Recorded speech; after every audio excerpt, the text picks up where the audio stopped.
Hello students, welcome to YSR academy. अभी हम module 3 में हम लोग जानेंगे और आगे चैप्टर के बारे में। जैसे कि आपको पता है, we started with a chapter called as inheritance and variation. उसके अंदर हम लोगों ने इंट्रोडक्शन देख लिया जेनेटिक्स के बारे में, कुछ टर्म्स देख लिए, डेफिनेशन जो आपको पता होने चाहिए।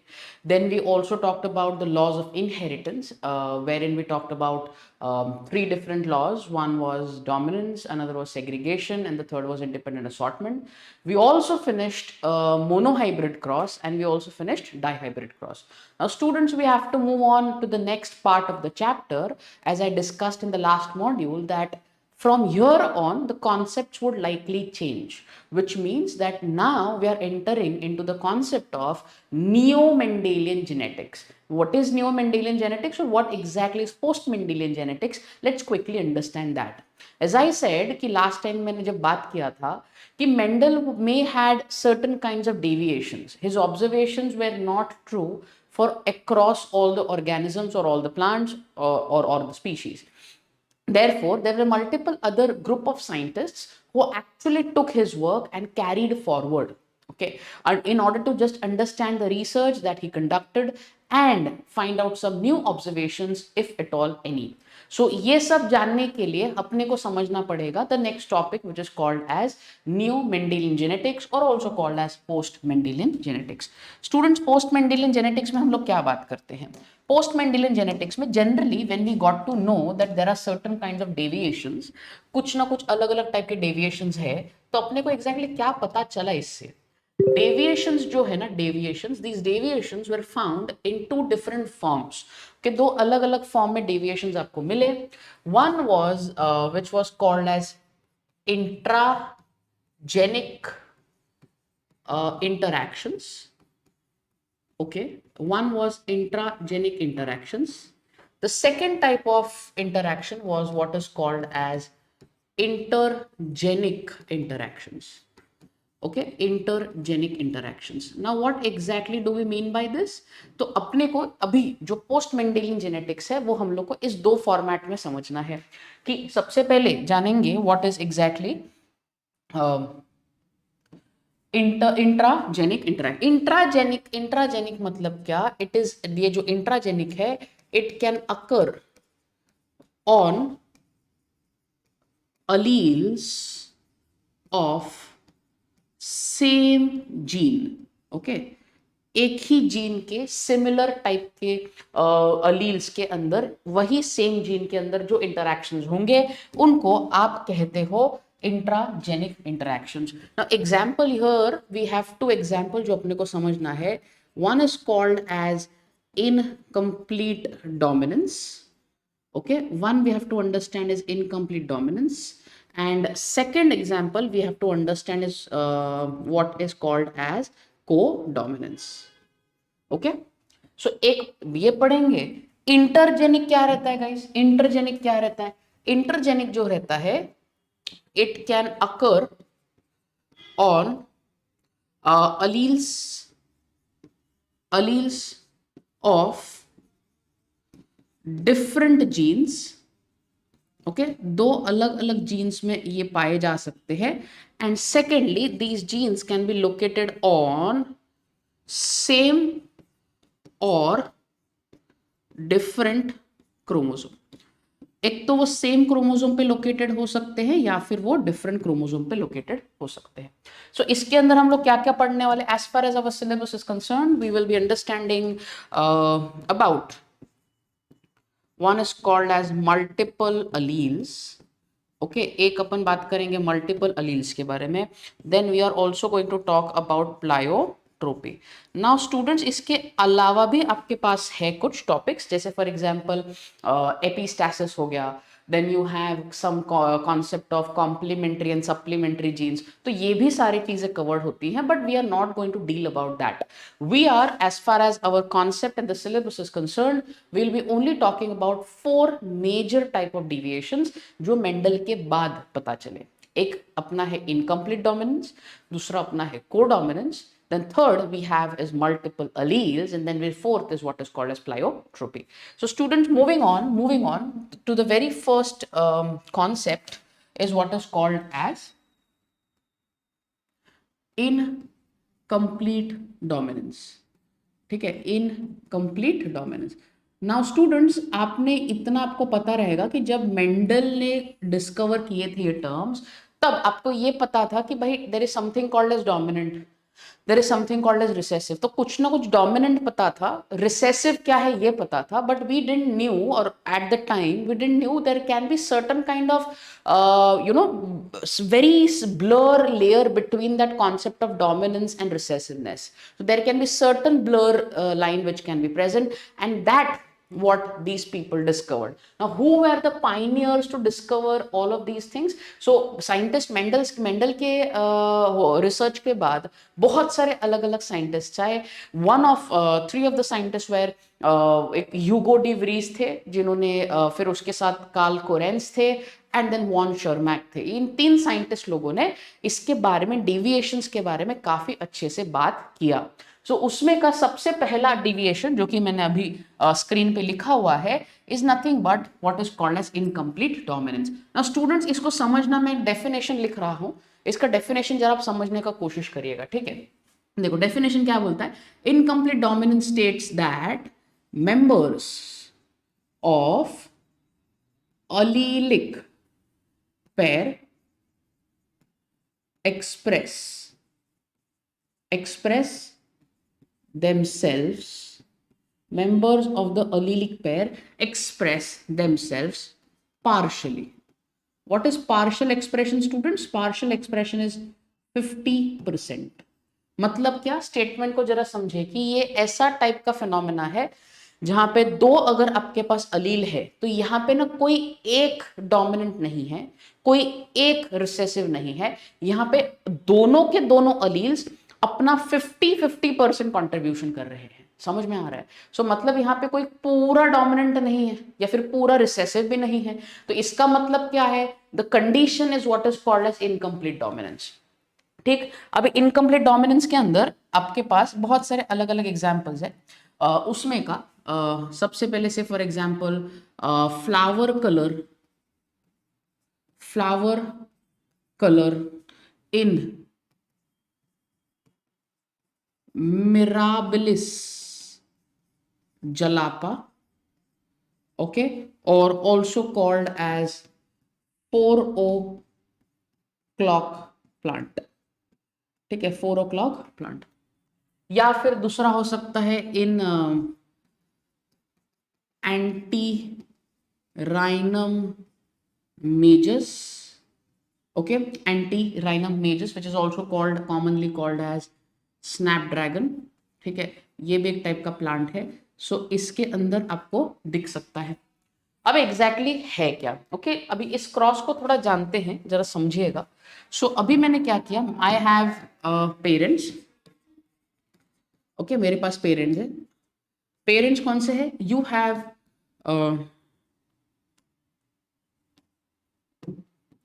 हैव रेड फ्लावर, ठीक है, रेड फ्लावर है विच इज क्रॉस्ड विथ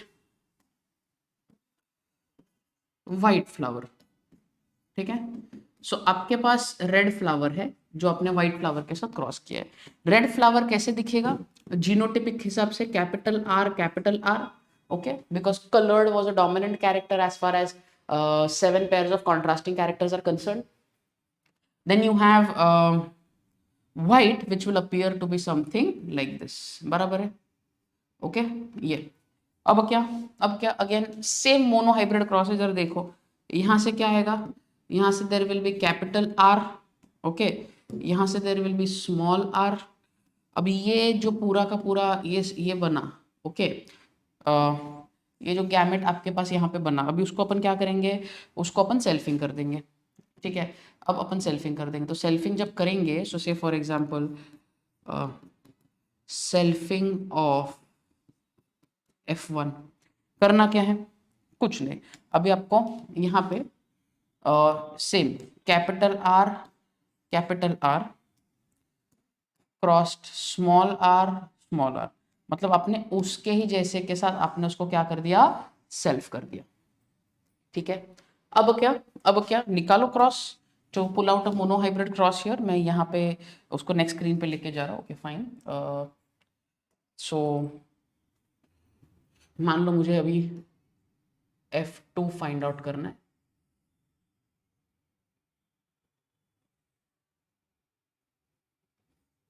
ठीक है, अब क्या किया, वही जो मैंने वहां पे लिया था वो आप इधर लिख दीजिए, capital R capital R capital R capital R. Okay, then you have oh I am so sorry, या सो जस्ट अ सेकेंड, तो इधर जस्ट अ सेकेंड, मैं इसको वापस एक बार बना देता हूँ। सो it is something like this ना, ये आपके पास ये हो गया।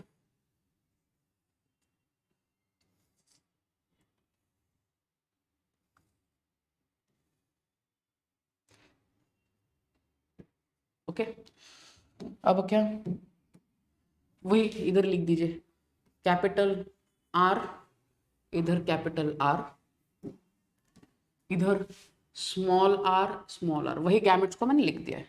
चलो अभी जरा आंसर निकालो, इसका आंसर क्या आएगा, capital R into capital R would be, yes capital R capital R. यहाँ पे देखो, capital R into small R would be capital R and into small are.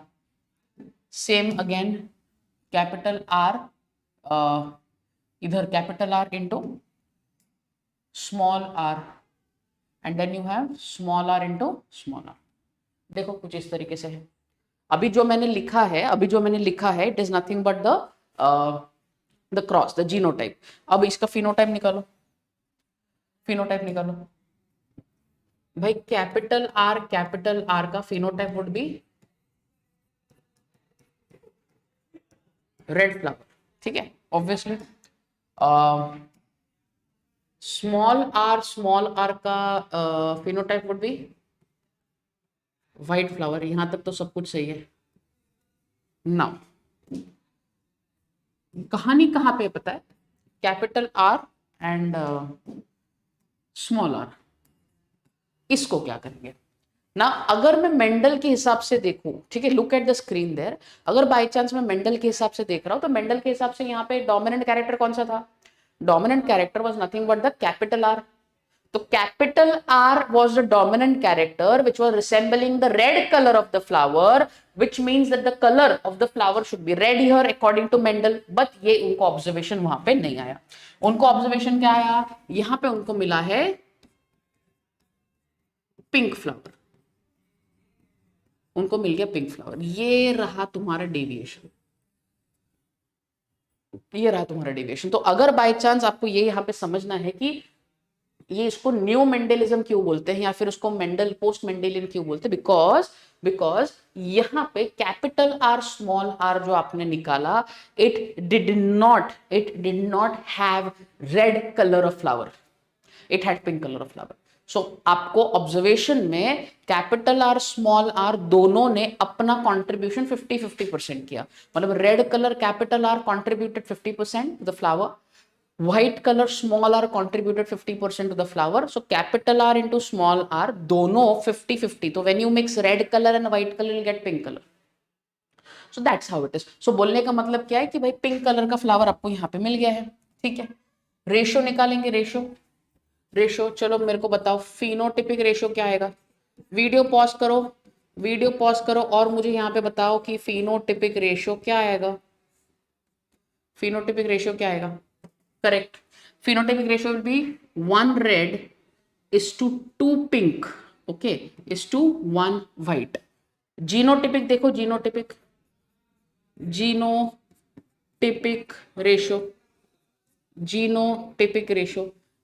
Ratio भी कहना इसे 1 homozygous red is to 2 heterozygous pink is to 1 white। सो यहां पे क्या हो रहा है, फिनोटिपिक रेशियो और जीनोटिपिक रेशियो दोनों भी सेम है, isn't it? फिनोटिपिक रेशियो और जीनोटिपिक रेशियो दोनों भी सेम आ रहा है। मोनोहाइब्रिड क्रॉस जो मेंडल ने बताया था वहां पे क्या रेशियो आ रहा था, phenotypic ratio was 3:1 and genotypic ratio was 1:2:1। सो ये जो डेविएशन आया ना, ये जो डाइवर्जन आया ना मेन कॉन्सेप्ट से, this is what is called as post Mendelian genetics. So students this was one aspect. ठीक है, अब देखो दूसरा टाइप का, ये मैंने जो बताया ये पूरा इनकम्प्लीट डोमिनेंस था। Now second we are going to what is called as codominance. Codominance. Now what is codominance? I'm writing the definition. देखो ध्यान दीजिएगा. Now इधर क्या होता है? members of allelic pair express themselves fully. Members of the allelic pair express themselves fully. When I say fully, fully का मतलब क्या है? The expression would be correct 100%. तो यहाँ पे कोई डोमिनेंट ढंग से मतलब fully dominant and fully recessive ऐसा कुछ भी नहीं है. यहाँ पे दोनों कैरेक्टर बिकॉज 100% एक्सप्रेस हो रहे हैं, इसकी वजह से कैरेक्टर क्या हो गया? दोनों के दोनों डोमिनेंट हो गए. इसकी वजह से अपन ने क्या बोल दिया? उसको कोडोमिनेंस. समझा? यहाँ पे अपन एग्जाम्पल लेंगे. यहाँ पे I'm going to take example of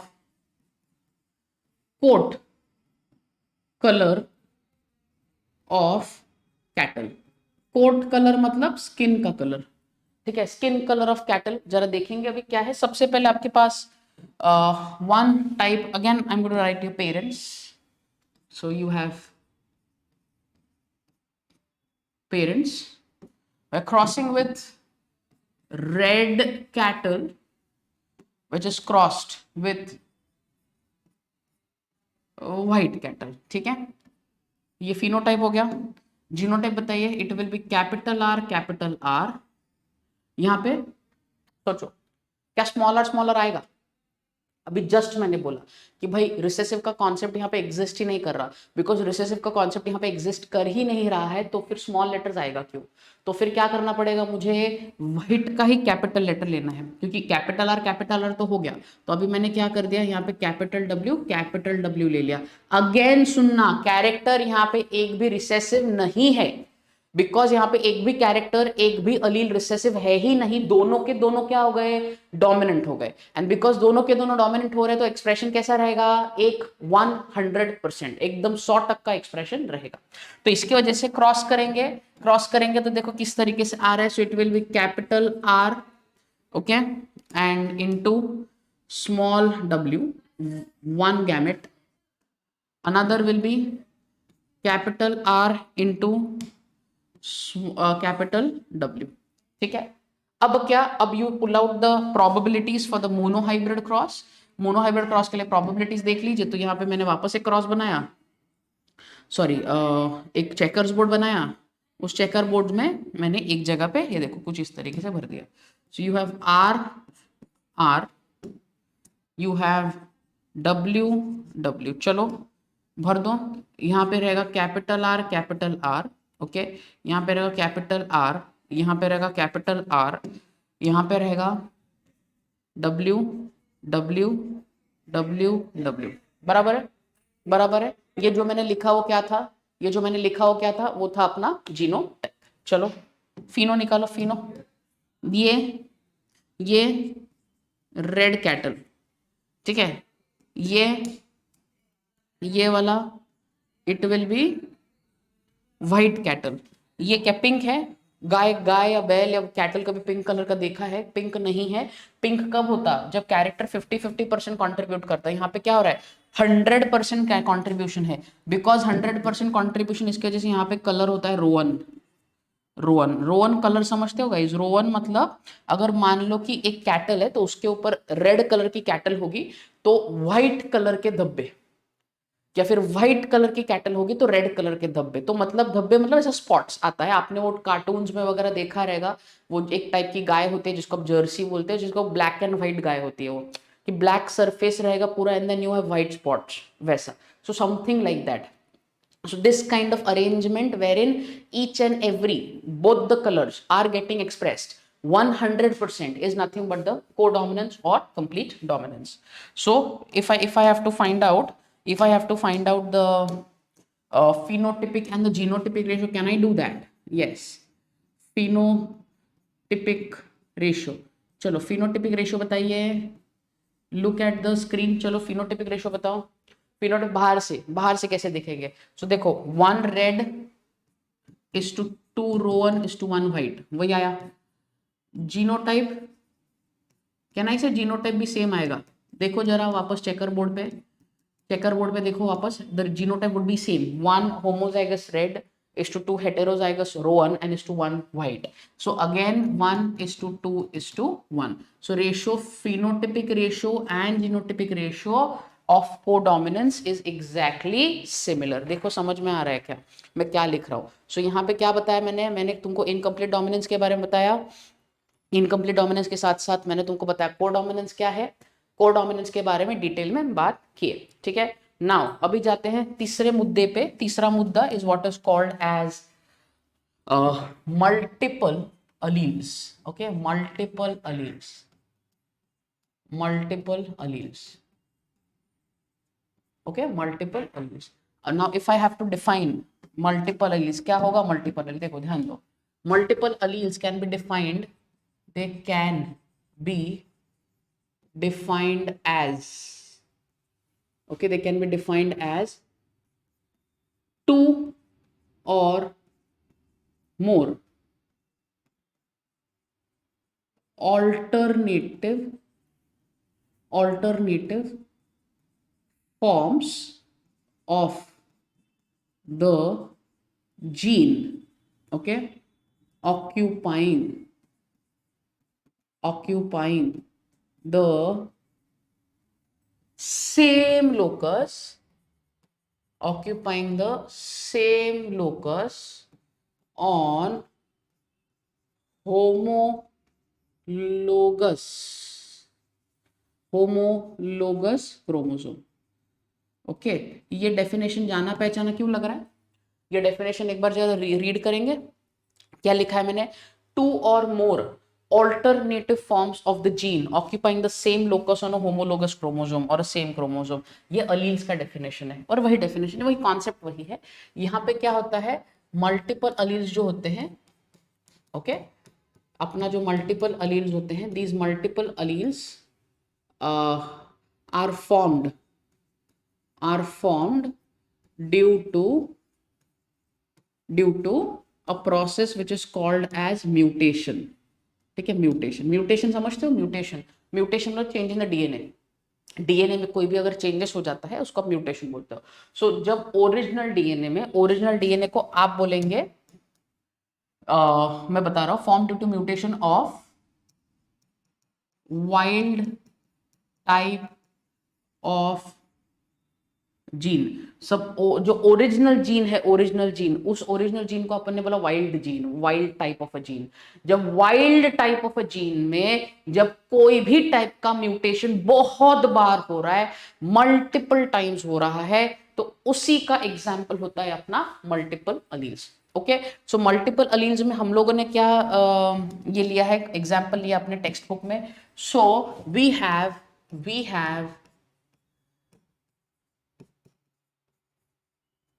wings shape of Drosophila.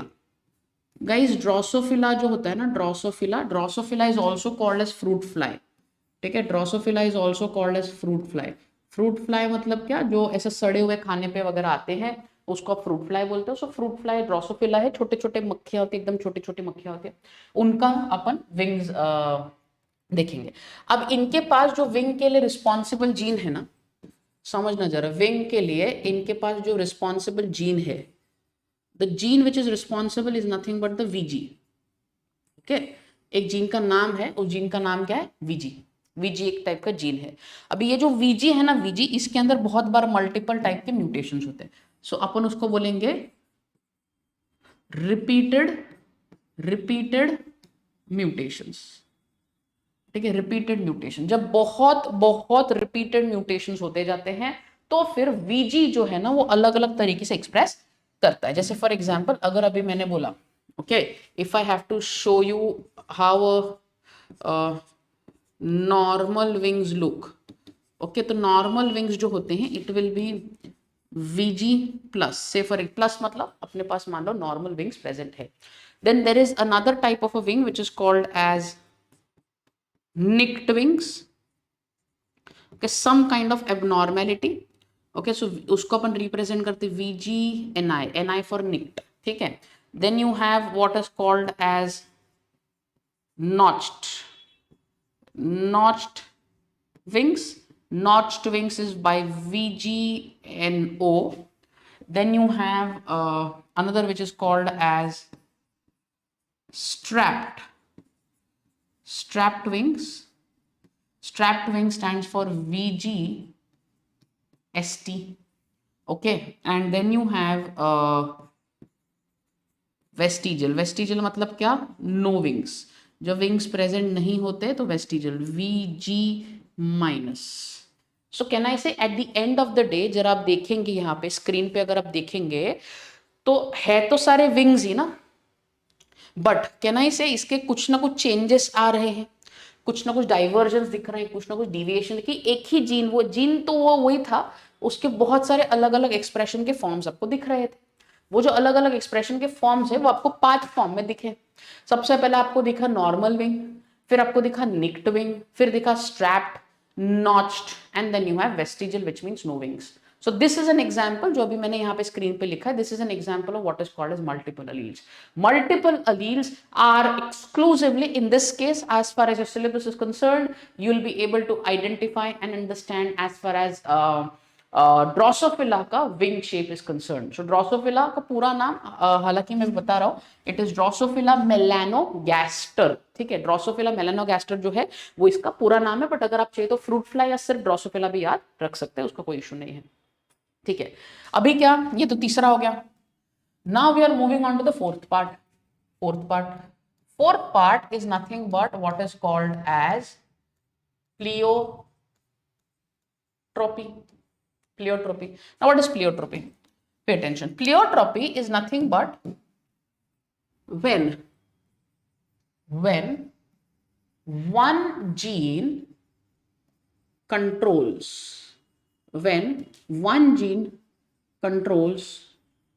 many characters. Okay?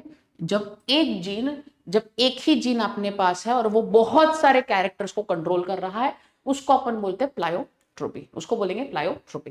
प्लायोट्रोपी के अंदर आपको एक चीज समझना है कि प्लायोट्रोपी के अंदर we can take an example of, just a second, we can take the example of sickle cell anaemia. Okay, हम लोग एग्जांपल लेंगे सिकल सेल अनीमिया का। अभी guys what is anaemia? First, what is anaemia? Anaemia is reduced और low haemoglobin count. ठीक है, और आपका हीमोग्लोबिन कहां पे होता है? आपका haemoglobin is present inside the RBC. Okay, RBC मतलब क्या? आरबीसी मतलब रेड ब्लड सेल। सो तुम्हारा जो रेड ब्लड सेल होता है, नॉर्मल जो अपना रेड ब्लड सेल होता है, नॉर्मल रेड ब्लड सेल, इधर मैं लिख रहा हूं normal red blood cell. Okay, आपका जो नॉर्मल रेड ब्लड सेल होता है, it is of the shape of biconcave. ठीक है, biconcave looks something like this. ठीक है, ऐसा, दिस इज बाइकॉन्केव। और या फिर अगर आपको इसको अलग तरीके से रिप्रेजेंट करना तो it will be something like this. So this is how it is. अब सिकल सेल अनीमिया में क्या हो जा रहा है पता है? ये तो आपका नॉर्मल मैंने बताया। अब सिकल सेल अनीमिया में क्या हो जा रहा है? तुम्हारा जो आरबीसी का शेप है ना, आरबीसी का shape, it becomes like a half moon like, और इसको ही पूरा आप बोल सकते हो सिकल लाइक। और जब आरबीसी का शेप एकदम हाफ मून जैसा हो रहा है, मैं डायग्राम आपको बताता हूं, जब सिकल लाइक हो जा रहा है तो कैन आई से आरबीसी का हीमोग्लोबिन कैरिंग कैपेसिटी घट गया। अगर आरबीसी का हीमोग्लोबिन कैरिंग कैपेसिटी घट गया तो then the person might suffer from what is called as sickle cell anemia. Now how does a sickle cell look as far as RBC is concerned? The sickle cell anemia looks something like this. Okay, ये इसको बोलते हैं half moon. ठीक है, सो ये वाला जो shape है it is of a sickle cell. So ये सिकल सेल है। ठीक है, this is your sickle cell. अब इसके अंदर हुआ क्या भाई? हीमोग्लोबिन का ऑक्सीजन कैरिंग कैपेसिटी घट गया ना, हीमोग्लोबिन का ऑक्सीजन कैरिंग कैपेसिटी जो है वो घट गया। इसी कंडीशन को आप बोलते हो सिकल सेल अनीमिया। और सिकल सेल अनीमिया जो है it is a type or an example of what is called as pleiotropy. Okay, अब कौन इसको रेगुलेट करता है जरा समझिएगा। There is a gene which is called as HB। ठीक है, अब HB में अगर बाय चांस मैंने A लिखा है, A it indicates normal. Okay, it indicates normal.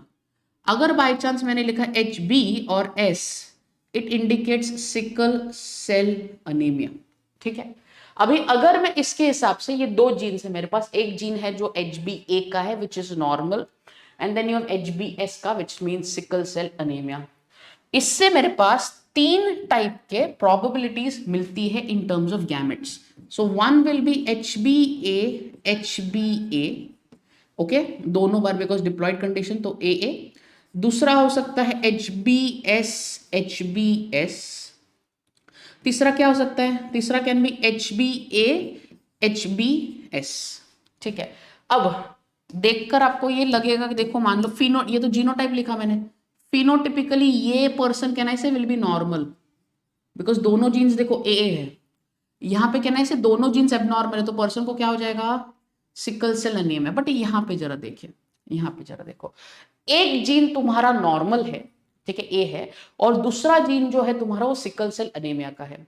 अभी जो दूसरा जीन है सिकल सेल अनीमिया का है और एक जीन है वो नॉर्मल है। इस केस में एक्सप्रेशन हमेशा नॉर्मल का रहेगा। एक्सप्रेशन मतलब क्या, फिनोटाइप जो रहेगा वो हमेशा नॉर्मल का होगा। एंड बिकॉज फिनोटाइप नॉर्मल हो रहा है, बट कहना इसे सिकल सेल अनीमिया का जीन तो है ना उसके पास, और बिकॉज सिकल सेल अनीमिया का जीन उसके पास प्रेजेंट है बट वो एक्सप्रेस नहीं हो रहा है, ऐसे पर्सन को हम लोग बोलते हैं कैरियर्स। ओके, ऐसे पर्सन को हम लोग बोलते हैं carriers, we call them as carriers. Carriers मतलब they carry the defective gene, you understand the point, they carry the defective gene but they do not express, उनका एक्सप्रेशन नहीं है, they carry the defective gene, gene defect gene present है, express नहीं करेंगे, normal express होगा, condition को बोलेंगे, इंसान को बोलेंगे कैरियर है वो। सो आपके पास इसके तीन प्रोबेबिलिटीज मिल गए। Now we have to understand one cross of this. एक क्रॉस समझना है, इजी है, कोई टेंशन का बात नहीं। मान लो I am crossing a cross between two carriers. ठीक है, मान लो कि मैंने दो कैरियर के बीच में क्रॉस किया, तो स्टूडेंट्स मुझे बताइए कि कैरियर के बीच का क्रॉस लगेगा कैसे। देखो मैं यहाँ पे जो लिख रहा हूं आप देखो इसको समझ में आ रहा है, HBA HBS crossed, HBA HBS बराबर नहीं, इसी को तो कैरियर बोला था, और मैंने दोनों दो कैरियर इंडिविजुअल्स को क्रॉस करा दिया। अब जब दो कैरियर इंडिविजुअल्स को क्रॉस करा दूंगा, what is going to happen, what is going to happen, separate करो जरा, सेपरेट करो यहां से ऐसा। So what is going to happen, यहाँ पे रहेगा HBA, यहाँ पे रहेगा HBS, यहाँ पे रहेगा HBA, यहाँ पे रहेगा HBS। अभी डायहाइब्रिड क्रॉस में आपने ना गैमेट्स बनाए थे, F2 के लिए ना अपने गैमेट्स बनाए, देखो कुछ इसी तरीके से थे। This first multiplied, sorry, first multiplied by third, first multiplied by fourth, second multiplied by third, and second multiplied by fourth. What is the answer?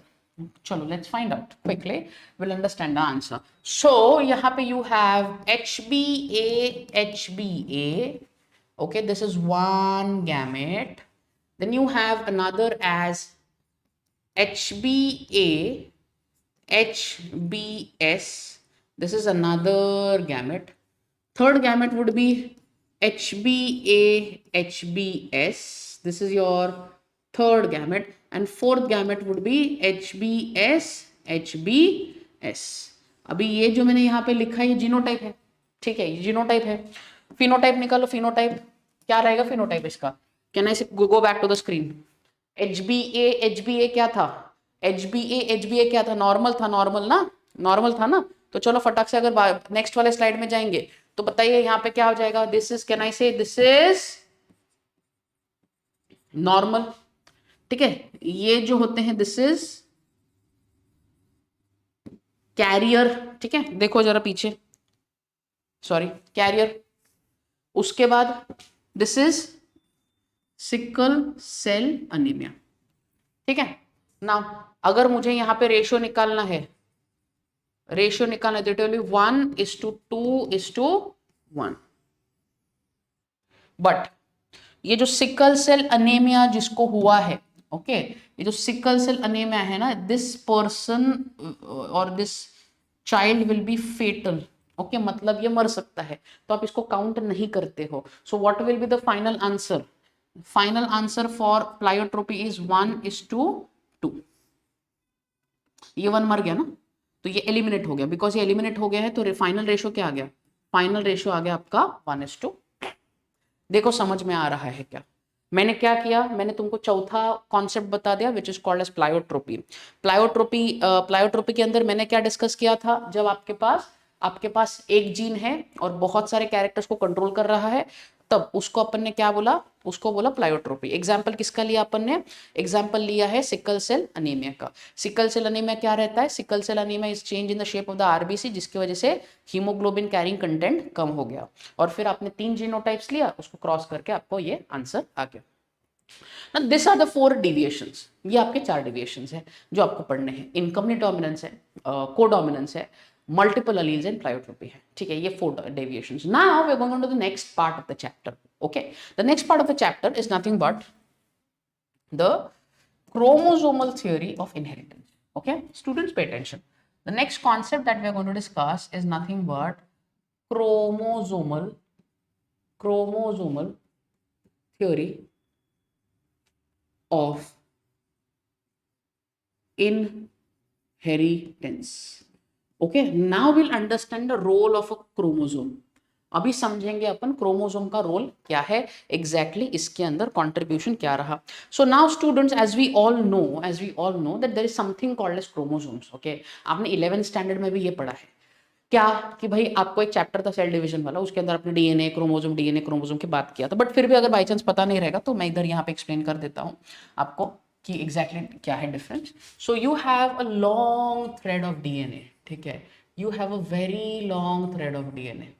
ठीक है, अब ये इतना लंबा थ्रेड ऑफ डीएनए को जब मैं ना कंडेंस करता हूँ, कंडेंस क्यों किया? अगर मुझे साइज डिवाइड करना है, न्यूक्लियस के अंदर फिट करना है, तो मैंने क्या कर दिया? मैंने ना इसको कंडेंस कर दिया। अब कंडेंस करने के बाद ये हुआ कैसा पता है? इसने ना एक फॉर्म में कन्वर्ट हो गया। This form is something like this, it is like this. Okay, इसको आप क्या बोलते हो? Correct, it is called as chromosomes. इसको थोड़ा सा जूम करेंगे तो ये ऐसा दिखेगा।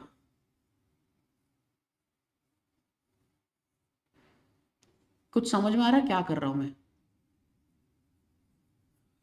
मान लो मैं यहां से एक पकड़ा, इधर से पकड़ा और उसको खींच दिया, खींचने का वापस यही आएगा। सो मतलब अगर मुझे ये बताऊं, सो can I say this is your DNA, this is your chromosome. Now when we talk about chromosome, अगर किसी ने पूछा क्रोमोसोम क्या है, तो बोलने का chromosome is the condensed form of DNA. ठीक है, डीएनए। अभी इसके बारे में थोड़ा सा बात करेंगे। Y students? बिकॉज जैसे कि मैंने बताया कि during he published, Gregor Mendel published his work in the year 1866. Okay, and for some reasons his work was unnoticed. People did not know what he worked on. People did not accept it. And second point was that Mendel was mathematician by nature. By profession, he was mathematician, and he used to work in the field of biology. So then biologists would have a lot of problem as to why is this person who is mathematician working in the field of biology and applying the concepts of mathematics in the field of biology. So it was not acceptable. Second, communication बहुत बड़ा दिक्कत था उस जमाने में। Communication का कोई साधन, कोई प्रॉब्लम, बहुत बड़ा प्रॉब्लम था, और कोई मेथड नहीं था, एक मीडियम नहीं था कम्युनिकेशन के लिए। तो इसका जो काम है ना, 1900s तक मेंडल का काम जो है काफी अननोटिस चला गया। ज्यादा किसी ने उसको नोटिस किया ही नहीं, ज्यादा किसी ने उसको रिकॉग्नाइज किया ही नहीं। इसकी वजह से Mendel did not got any kind of recognition that he deserved. that the recognition that he was supposed to have, he ultimately did not get it, and that is why that was the major setback for it. So now in the year 1900s, there were three scientists who actually understood the concept what was stated by Mendel, and therefore put forth the entire work of Mendel by refining the concepts of genetics. Genetics के जो भी concepts हैं उनको सारों को refine किया गया, and फिर उन तीन साइंटिस्ट ने वही काम आगे पुट फोर्थ कर कर और बहुत सारा उस फील्ड में रिसर्च किया. अभी स्टूडेंट्स ये तीन साइंटिस्ट कौन थे? अब the name of these three scientist was, one was Hugo de Vries, okay, then another was Correns, and then another scientist was von Schermack. ठीक है, इन तीनों ने दे रीडिस्कवर्ड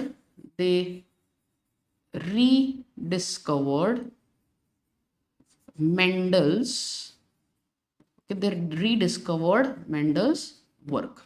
मेंडल का काम उन्होंने रीडिस्कवर कर दिया, मेंडल का काम वापस खोजा, और मेंडल का काम खोजने के बाद और दो साइंटिस्ट आए जिन्होंने इसी काम को लेकर आगे एक कॉन्सेप्ट दिया, विच इज टुडे कॉल्ड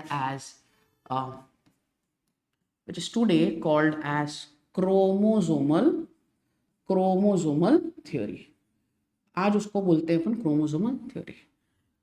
इन्होंने लॉन्च किया था ये concept. This concept was launched और stated by scientist known as Sutton and Boveri. Okay, Sutton and Boveri. Now these were two another scientists जिन्होंने क्रोमोसोमल थ्योरी को put fourth कर दिया. अभी क्रोमोसोमल थ्योरी क्या बोलता है अंडरस्टैंड करिए जरा. ना क्रोमोसोम्स जो होते हैं, chromosomes are present inside the nucleus of the cell. Okay, they can also be found in pairs in somatic cells. Okay, somatic cells में मतलब आपके बॉडी के सेल्स में आपको ये पैर में भी दिख सकते हैं. ये उनका फर्स्ट पॉइंट था. Second point was they contain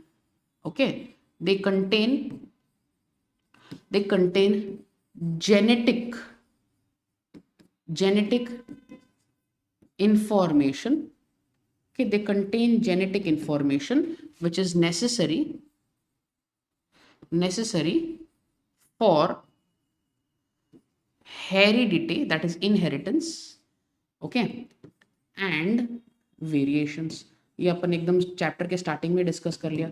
heredity and variation के लिए जो जिम्मेदार भी होते हैं. Okay, they can also be transferred from one generation to another. Okay, एक जनरेशन से दूसरे जनरेशन में ट्रांसफर हो सकते हैं.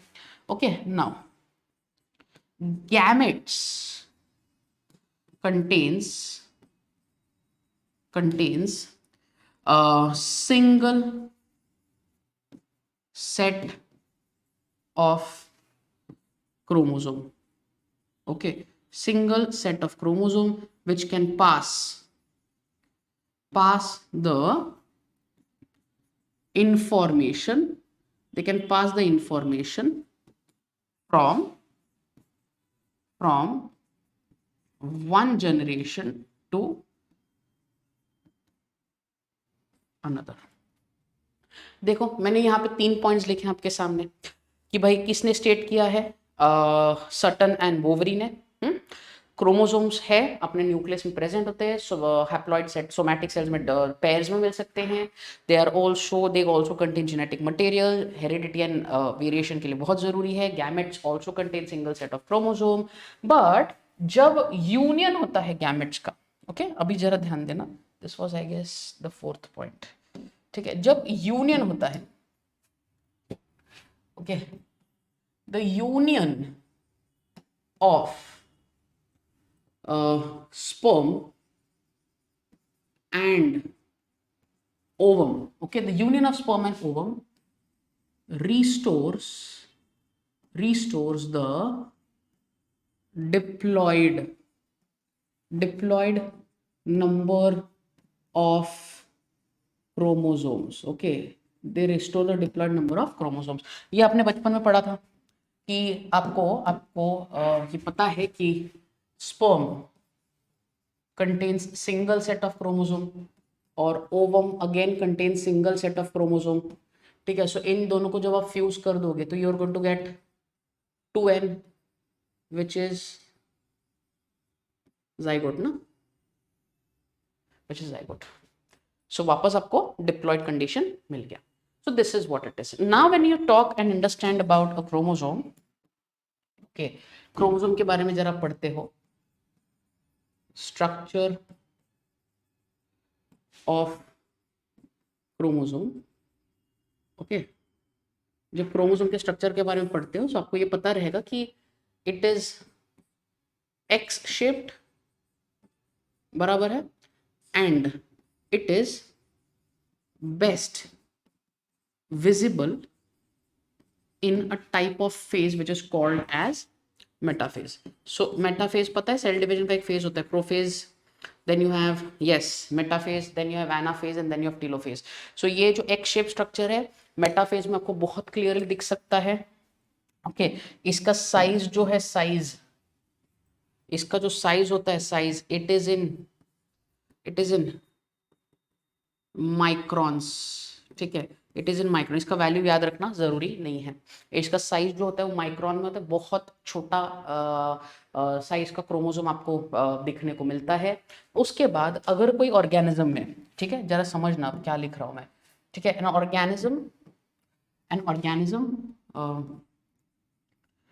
ऑर्गेनिज्म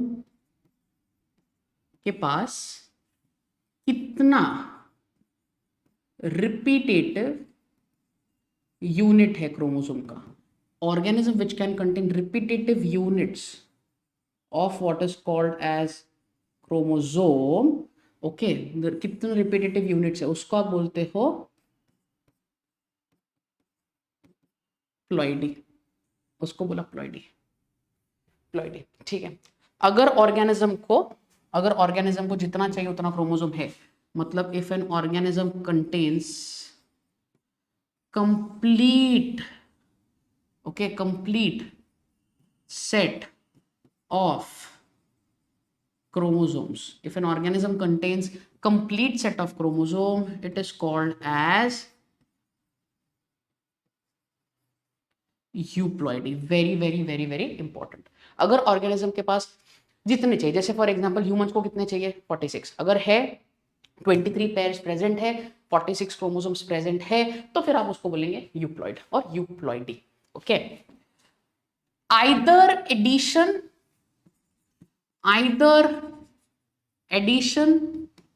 और deletion, okay, of chromosomes. Okay, एक तो मैं क्या कर रहा हूं, एक तो ऐड कर रहा हूं या फिर डिलीट कर रहा हूं. Either addition or deletion of chromosome is what is called as aneuploidy. Okay, उसको बोला aneuploidy. अगर बाय चांस क्रोमोसोम डिलीट हो रहे हैं या फिर क्रोमोसोम्स ऐड हो रहे हैं तो ऐसे कंडीशन को आप क्या बोलेंगे, you are calling it as aneuploidy. Now students, aneuploidy जो है, ओके, aneuploidy दो टाइप का हो सकता है. ओके,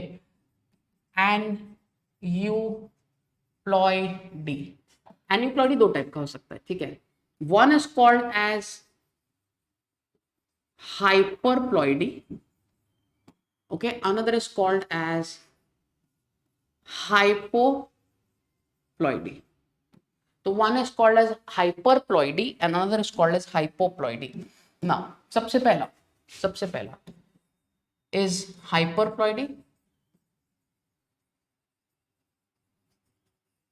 हाइपरप्लॉइडी में क्या हो रहा है, हाइपरप्लॉइडी में क्रोमोसोम नंबर ऐड हो रहा है. सो ऐड कितने होंगे जरा देखो. से अगर एक हो सकता है which is called as trisomy. What is trisomy? जितना कंप्लीट सेट है plus one. Okay, plus one is trisomy. Second is what is called as tetrasomy. Tetrasomy is जितना कंप्लीट सेट है प्लस टू. ये टेट्रा, ये hyperploidy. ठीक है. दूसरा है, एक होता है जिसको आप बोलते हो second, which is called as hypo hypoploidy. ये हाइपोप्लॉइडी. हाइपोप्लॉइडी में क्या? हाइपोप्लॉइडी में सबसे पहला है which is called as monosomy. Monosomy में कितना? जितना सेट है minus one. Second nullisomy. Okay, nullisomy मतलब जितना सेट है माइनस टू. तो आपको ये चार चीजें याद रखना. देखो जरा स्क्रीन पे समझ में आ रहा है क्या? एक हाइपरप्लॉइडी होता है जिसके अंदर दो टाइप है. ट्राइसोमी है. ट्राइसोमी मतलब कितना? 2n plus one. टेट्रासोमी मतलब 2n प्लस टू. मोनोसोमी मतलब 2n माइनस वन. नलीसोमी मतलब 2n minus two. So this is what it is. अगर मान लो कि मैं बोल रहा हूँ कंप्लीट सेट है. ठीक है, अगर मान लो कंप्लीट सेट है, जैसे कि मैंने बताया था, कंप्लीट सेट को क्या बोलते हैं आप? करेक्ट, यूप्लॉइड ना. यूप्लॉइड. अभी यूप्लॉइड और कंप्लीट सेट, इसके अंदर कहना ऐसे एक हो सकता है मोनोप्लॉइड जिसका inherent nature he single set of chromosome है, तो उसको आप क्या बोलेंगे? एन. इसका दूसरा भाई क्या हो सकता है? Correct, diploid. डिप्लॉइड मतलब बरोबर 2n. ऐसा ही क्या हो सकता है? ट्रिप्लॉइड. ट्रिप्लॉइड मतलब 3n. समझा? और ऐसा फिर पॉलीप्लॉइड भी आ सकता है. पॉलीप्लॉइड मतलब n नंबर. ठीक है, इसके आगे जितना भी जो भी रहेगा उसको पॉलीप्लॉइड बोल सकते हैं या पॉलीप्लॉइड बोल सकते हो. समझ में आ रहा है क्या बोल रहा हूं मैं? So this is what I am trying to explain you कि क्रोमोसोम का कॉन्सेप्ट जब आप देखेंगे, so it is something like this कि भाई स्ट्रक्चर कैसा है, देन अलग अलग ऑर्गेनाइजेशन, अलग अलग ऑर्गेनिजम्स में, देन मैं थोड़ा सा डिविजन के बारे में बात किया. ठीक है, अब जाते हैं structure of chromosome.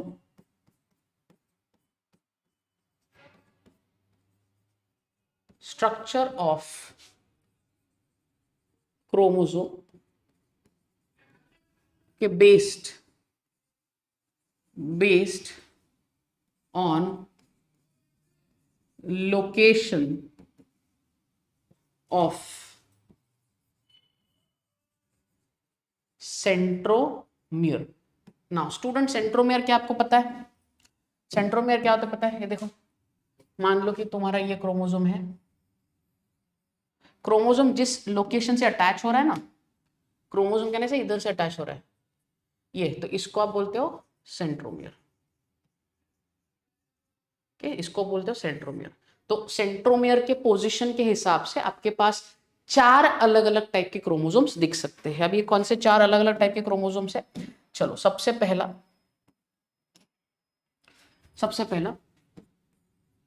Is called as metacentric. सबसे पहले is called as metacentric. Metacentric क्या है? मेटासेंट्रिक मतलब where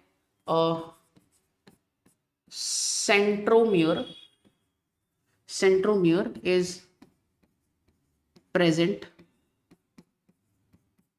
exactly in the middle. Okay, when the centromere is present exactly in the middle, मतलब ये कैसा दिखेगा? ऐसा.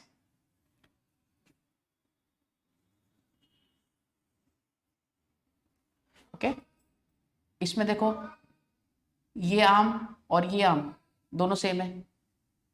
Okay, second,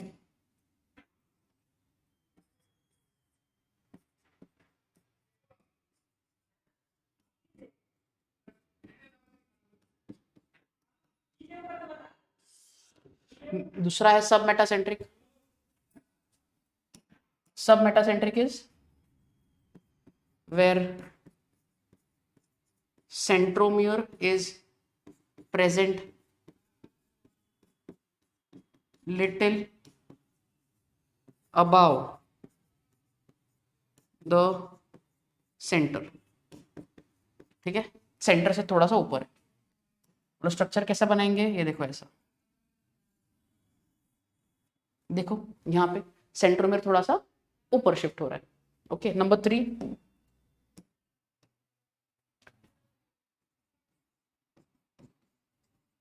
acrocentric. हाँ, एक्रोसेंट्रिक मतलब क्या, acrocentric is where centromere is present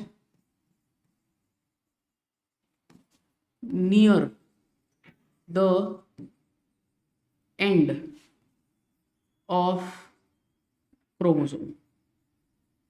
okay, centromere जो है आपको क्रोमोसोम के एंड पे दिखेगा, मतलब it will be something like this. Okay, और ऊपर हो जाएगा। And then 4th is what is called as telocentric.